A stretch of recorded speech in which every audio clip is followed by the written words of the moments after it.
Hyacinthe de Pologne naît à la fin du Moyen Âge central, dans une Europe en pleine transformation spirituelle et culturelle. Il voit le jour vers l'année 1183, au sein d'une famille noble.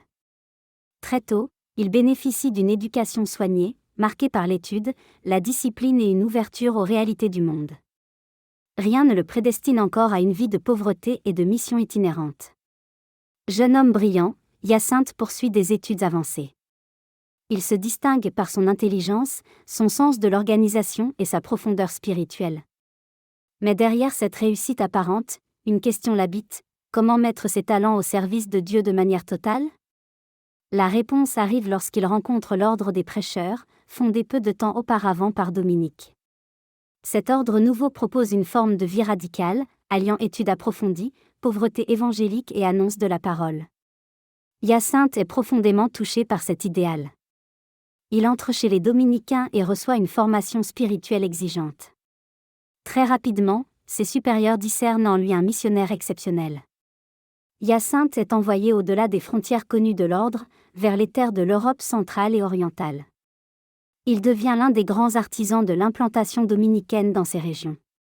Sa vie prend alors la forme d'un long pèlerinage. Il traverse des villes, des villages, des régions marquées par la diversité culturelle, parfois par la méfiance envers l'Évangile. Il prêche, enseigne, écoute.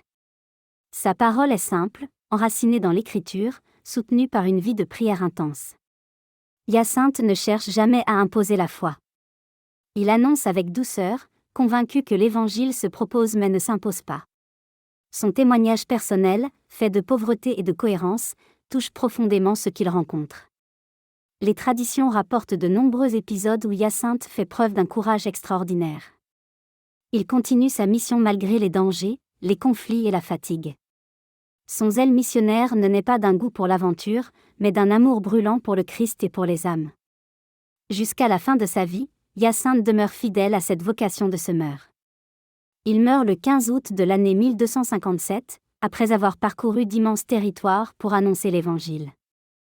Son œuvre laisse une empreinte durable, des communautés dominicaines vivantes, une foi enracinée et un témoignage missionnaire encore célébré aujourd'hui. Saint Hyacinthe de Pologne nous rappelle que la mission commence là où Dieu nous envoie, parfois au-delà de ce que nous avions imaginé. Il nous invite à oser la fidélité, la confiance et le don total de soi.